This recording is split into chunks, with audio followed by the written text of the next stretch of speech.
Sveicināti! Nu jā, es ceru, ka nevienam nerodas jautājums, kāpēc tieši zālāji, jo galu galā zālāji ir tieši tā biotopa grupa, kurai ir tiešām ļoti nelabvēlīgs aizsardzības stāvoklis, principā visiem zālāju biotopiem. Un tas arī saistīts ar viņu fragmentētību, sliktu savienojamību. Un vēl viena lieta, kas ir jāņem vērā, ka ir noslēdzies šodien jau vairāk kārt pieminētais dabas skaitīšanas projekts, kas ir devis jaunus datus, tādi kādi iepriekš nav bijuši, tātad krietni pilnīgākus datus par zālā izplatību. Un tas ļauj paskatīties uz šo zālāju savienotību tā pilnīgāk. Nu, un kādā veidā tad tika šī zālāju savienotība mērīta, tad tika izmantot tā saucamā grafu konektivitāte, respektīvi mēs skatījāmies no ainavas mozaīkas elementu un tās funkcionālo savienojumu tīklu, analizējot to ar šo te grafu teorijas piemēru.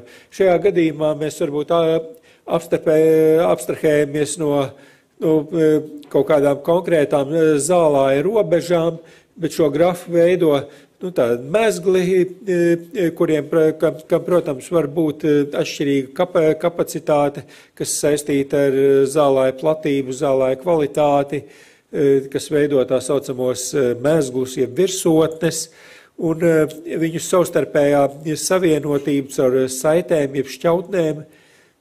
Un tātad tur, kur šīs te virsotnes, jeb mezgli ir savā starpā savienoti, tur šī konektivitāte eksistē, bet ne visur tas tā ir.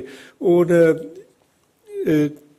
caur šo pieeju mēs varam dažādas metrikas izmantot, skaitliskus vērtējumus, lai tad kvantitatīvi noteiktu šo te biotopu un šo saikņu nozīmē ainavas savienotības uzturēšanai un uzlabošanai. Un vēl viena lieta, kas jāpatur prātā, ir tas, ka šī konektivitāte nav kaut kas, teiksim tāds, neatkarīgs no visa, jo šī konektivitāte ir saistīta ar to, uz kādu sugu vai kādu procesu mēs skatāmies. Un varam iedomāties dažādas sugas un viņu mobilitāte, spēja pārvarēt kaut kādas struktūras ainavā ir ļoti atšķirīga. Iedomājamies putnu, ja ar zālājiem saistītu, teiksim, dzelteno cielavu, kura katru gadu veic lielus pārlidojumus 1000 kilometru uz Āfriku, uz dienvidiem no Sahāras, un iedomājamies kādu augu suga, kurā dzīvē pārvietojas ļoti maz. Līdz ar to tas, kas būs labi savienots mobīlais sugai, galīgi tāds nebūs sugai, kas nepārvietojas un kuras izplatīšanās spēja ir tikai, cik vējš to nodrošina vai dzīvnieki vai kaut kā tam līdzīgi. Un līdz ar to ir jāskatās uz šo konektivitāti vai dažādas mobilitātes sugām.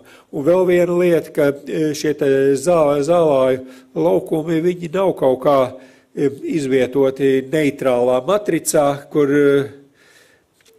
viss, kas ir starp šiem zālājiem, ir apmēram vienāds no šo sugu perspektīvas.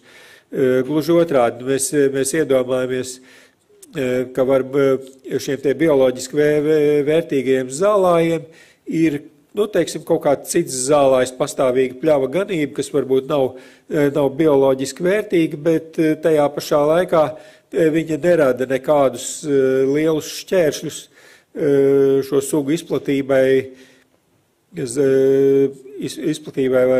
lai tās pārvietotos, bet mēs tikpat labi varam iedomāties arī mežu, kas kā augsta siena ir priekšā un visas plūsmas nobremzē, vai tikpat labi kaut kāda apbūve, vēl kaut kas, vai iedomājamies plūsmas veicinošas lietas, dažādas, teiksim, kaut kādi ceļi ar zālāju malām, vai, teiksim, upmalas un tam līdzīgi. Tad, līdz ar to tā vide starp zālāju plankumiem ir ļoti atšķirīga, un mēs varam runāt par atšķirīgas pārvarēšanas grūtības laukumiem.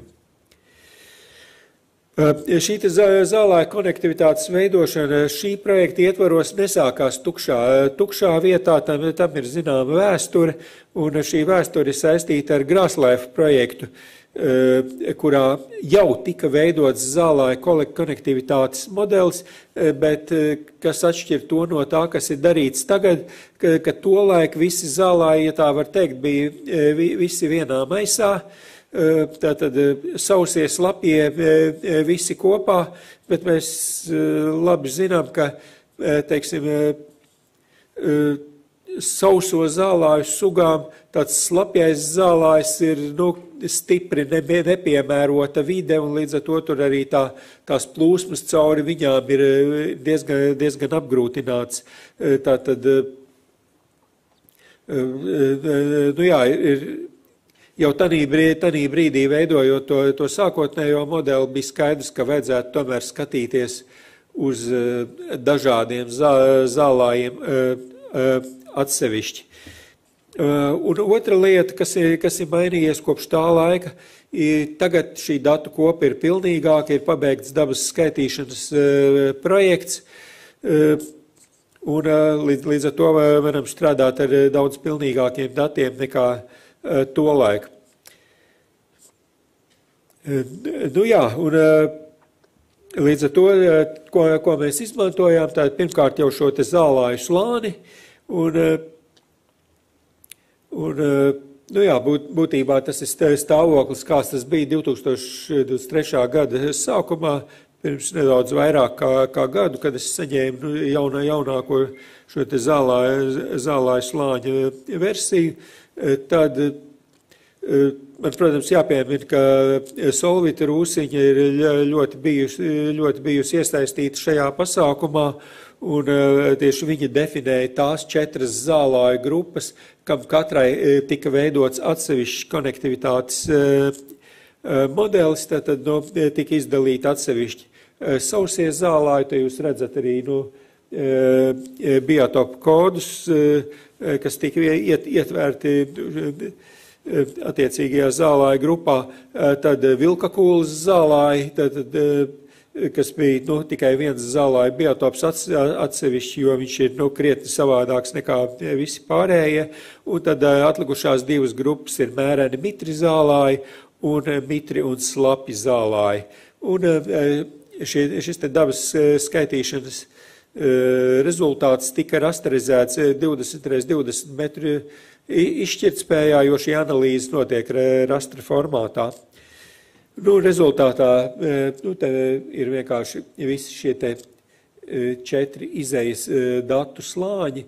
Mēs redzam, ka viņi savstarpēji diezgan atšķirīgi, bet otra lieta, ka bija jāveido tā saucamā izmaksu karte, un šīs izmaksu kartes veidošanai tika izmantotas principā visas pieejamās valsts mēroga datu kopas, tādas kā LAD klientu lauki, kā mežu valsts reģistrs, topogrāfiskā karte 1/10,000 mērogā, arī satelītu dati, Vides risinājuma institūts bija Sentinel satelīta attēlos detektējis, kur atrodas zālāji un diferencējas tos 3 ražības klasēs.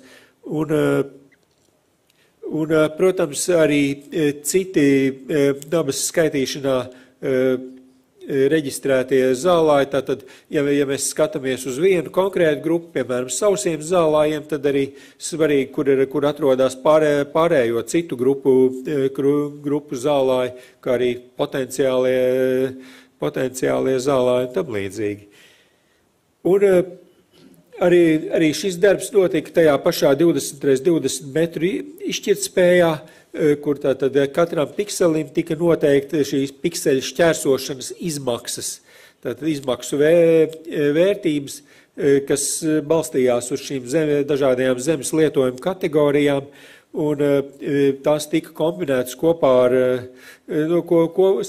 kopā savstarpēji, izmantojot, tādu nosacījumu algoritmu, kam, teiksim, pārklājoties dažādiem slāņiem ir prioritāte. Un rezultātā katrai zālāju grupai tapa sava izmaksu karte, un tātad, kur šīs katrs pikselītis raksturoja no attiecīgās zālāju grupas perspektīvas šīs pikseļu šķērsošanas izmaksas. Tātad, un šīs izmaksas tika ranžētas skalā no 1 līdz 100, kur 1 bija, varētu teikt, 100% caurlaidība, ka tātad, tajā pikselī ir pats zālājs vai kaut kas viņam ļoti līdzīgs, kur tātad ir pilnīgi netraucēta šī sugu plūsma, un otrā galā 100 tātad ir kaut kas pilnībā necaurlaidīgs, kā blīva apbūve bez zaļajām zonām, kur, respektīvi, nekādas plūsmas nenotiek. Un tāda neitrālā caurlaidība bija 20, kas sakrīt ar šo pikseļu izmēru, kas bija 20 reiz 20 metri. Un šajā gadījumā tā tika pieņemts tajos gadījumos, kur nav nekādu fizisku šķēršļu, bet arī nav nekā plūsmas veicinoša. Te ir fragments no Solvitas veidotās tabulas, te ir fragments tieši dažādiem topogrāfiskās kartes, topogrāfiskajā kartē izmantotajiem laukumu kodiem, kur kādas vērtības tika lietotas, tas viss balstījās uz kāda tur ir veģetācija, viņas augstums, biezība, arī piemērotība zālāju sugām, kā redzam, vietām starp šiem zālāju grupām tās vērtības ir tās pašas vai līdzīgas, citur savukārt ir atšķirības. Rezultātā tapa 4 šīs izmaksu kartes, kuras varbūt šajā palielinājumā izskatās visai līdzīgi, bet detāli skatoties tās tādas nav. Un jau pieminēju iepriekš, ka šī sugu mobilitāte ir atšķirīga, līdz ar to mēs nevarējām pieņemt, ka visas kāda zālāju sugas, viņām pārvaramās izmaksas griezt ir kaut kādā vienā vietā. Nē, šīm sugām ir ļoti dažādi šie maksimālie pārvarami izmaksu attālumi, un līdz ar to tika skatīta šī konektivitāte gan sugām, kas var tikai šīs 50 izmaksas vienības šķērsot, kas 100, kas 200, 500 tūkstoši un līdz 2000. Tātad diezgan liela varietāte tika skatīta. Te ir tiem pašiem sausajiem zālājiem, te neko daudz nevar saskatīt, tie ir piemēram pie maksimālā izmaksu attāluma 50. Tātad šie savienojumi, kas veidojas, viņi ir ļoti maz, un šajā izmērā neko nevar saskatīt. Pie 100 jau vairāk, pie 200 vēl vairāk, 500 vēl vairāk, un tā tālāk pie 1000 jau diezgan daudz kaut kas iezīmējas. Bet to ir vērts skatīties vairāk detalizētā mērogā. Šis ir fragments no Abavas ielejas, kur tā tad ir šie zaļie plankumi ir zālāji un zilās līnijas ir tie koridoriņi, tās savienotības ceļi pie izmaksām 50. Pie izmaksām 100, kā redzam, jau ir vairāk vairāk šo te zilo līniju pie 200 vēl vairāk, 500 vēl vairāk, 1000 un pie 2000 jau principā visi šie te zaļie laukumiņi ir savstarpēji savienoti. Nu, kā šī konektivitāte tika mērīta, viņa ar 4 metriku līmeņiem.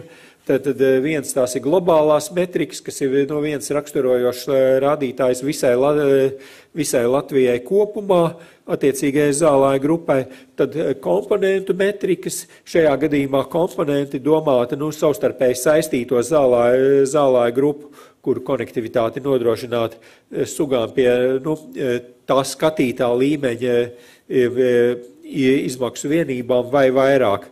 Respektīvi, ja tā ir 100, tad neitrālā matricā, teiksim, 100 izmaksu vienības sakristu ar 100 metriem.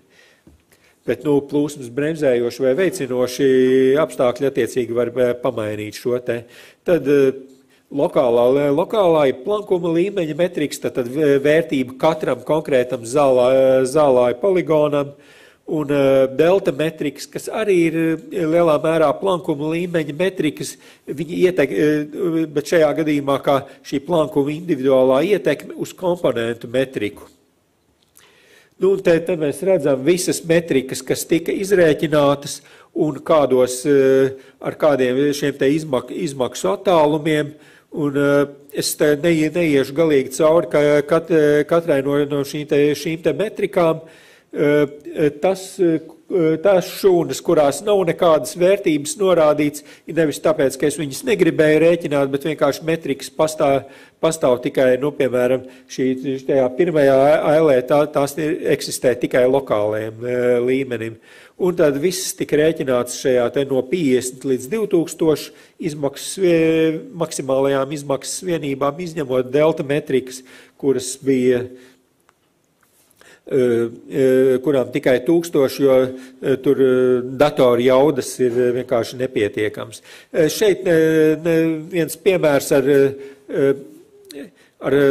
šīm te komponentes līmeņa metrikām, tad viena no metrikām equivalent connectivity, kas ir saistīta, kas veidojas no zālāju platības un viņu savstarpējās miedarbības varbūtības, un tas, ko mēs redzam ļoti daudzus tā saucamos Voronoi poligonus, un katra šī te poligoniņa centrā ir kāds zālājs vai savstarpēji savienotu zālāju grupu pie šīm izmaksām 50, un būtībā, tas ir bēdu stāsts šeit, jo mums ir ļoti daudz savstarpēji nesavienotu šo te sauso zālāju pie šīm izmaksām. Pie 100 jau daļa apvienojas un kļūst un šie te poligoniņi palielinās, pie 200 vēl vairāk, un pie 200 jau mums veidojas kaut kādi savstarpēji lielākas teritorijas ar savstarpēji savienotiem sausajiem zālājiem, bet, kā redzam, joprojām ļoti maz. Pavisam bēdīgi ir ar šiem te vilkakūles zālājiem, daudz labāks stāvoklis pie šīm te izmaksu vienībām 2000 ir mitrajiem zālājiem, kur mēs redzam liela daļa Latvijas ir savstarpēji savienota, tāpat arī šiem te mitrajiem un lapījiem zālājiem.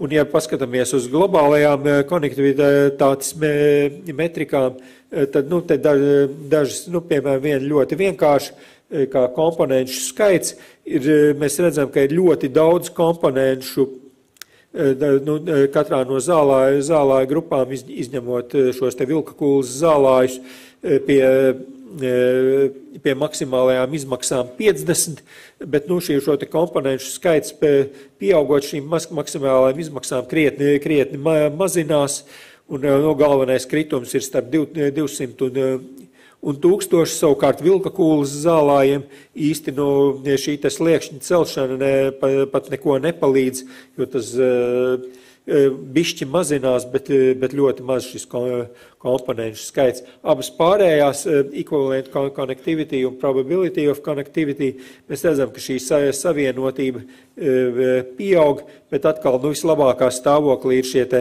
mitrie un slapie zālāji, pārējiem ir daudz sliktāk un pavisam slikti ir ar šiem vilkakūles zālājiem.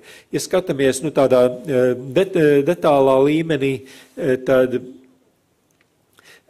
šeit viena no metrikām betweenness centrality, kas lielā mērā rāda konkrētā zālāja poligona nozīmi tieši kā savienojošo posmu starp citiem zālājiem. Un tātad ne tik daudz viņa paša vērtības, kā tieši cik lielā mērā viņš kalpo kā savienojošais posms, un tādēļ ir ļoti svarīgs. Visi pelēkie ir šādā ziņā nesvarīgi, jo viņi kā savienojošie posmi īsti nekalpo. Un šīs te betweenness centrality vērtības ļoti mainās atkarībā no šīm maksimālajām izmaksām, uz ko mēs skatāmies. Šis ir pie 50, bet redzam pie 100 jau šī aina ir diezgan cita. Tad cita metrika, piemēram, flaks, kas vairāk skatās gan uz paša zālāja platību, gan arī ar viņu savienoto zālāju platībām, un līdz ar to šī metrikas vērtība tiek rēķināta. Viņi ir mazāk jutīgi pret šiem sliekšņiem, bet arī, protams, mainās. Kam tad šīs te metrikas izmantot? Pirmkārt jau aizsardzības vai saglabāšanas prioritāšu noteikšanai, kuriem zālājiem ārpus īpaši aizsargājumām teritorijām ir visjēgpilnāk nodrošināt aizsardzību. Skaidrs, ka ideāli būtu nodrošināt pilnīgi visiem, bet, ja mums ir jāizšķirās vai tādam, kurš ir labi savienots ar jau esošu zālāju sistēmu, jeb kādam izolētam kaut kur, tad atbilde acīm redzot ir diezgan skaidra. Un tāpat arī tīri plānojot apsaimniekošanu, kuros svarīgāk būs nodrošināt apsaimniekošanu. Tad skaidrs, ka prioritātei vajadzētu būt tiem kas pieder kādai labi savienotai komponentei. Tāpat arī zālāju biotopu atjaunošanas vai izveidošanas plānošanai. Pirmais, uz ko skatīties, vienmēr ir potenciālie BVZ vai pastāvīgās pļavas un ganības, kur pie noteiktas apsaimniekošanas varētu atjaunoties zālāji, bet šis te zālāju konektivitātes modeļi mums palīdz atrast tās strateģiski svarīgākās vietas, kuri varētu būt tie svarīgākie un nozīmīgākie. Tāpat arī tas palīdz mums plānot šo te konektivitātes atjaunošanu vai izveidošanu. Tātad, respektīvi, kādā veidā, ko darot, panākt, lai patreiz nesavienotās komponentes tiktu savienotas, tātad uzlabojot esošo koridoru kvalitāti, novācot kaut kādus šķēršļus vai arī, kā iepriekš minēju, veidojot jaunus zālājus. Tam, protams, ir saistība ar dabas aizsardzības mērķiem, jo šī konektivitāte, mēs uz viņu varam skatīties kā uz biotopu funkciju kvalitātes rādītāju un arī atjaunošanas iespēju rādītāju. Un vienlaikus paturot prātā arī šo te biotopu tipisko sugu metapopulācijas, kurām arī ir jābūt labā stāvoklī, lai pats biotops varētu būt labvēlīga aizsardzības stāvoklī. Tā, ar to arī es lielā mērā arī beigšu. Es laikam esmu pārtērējis laiku. Paldies!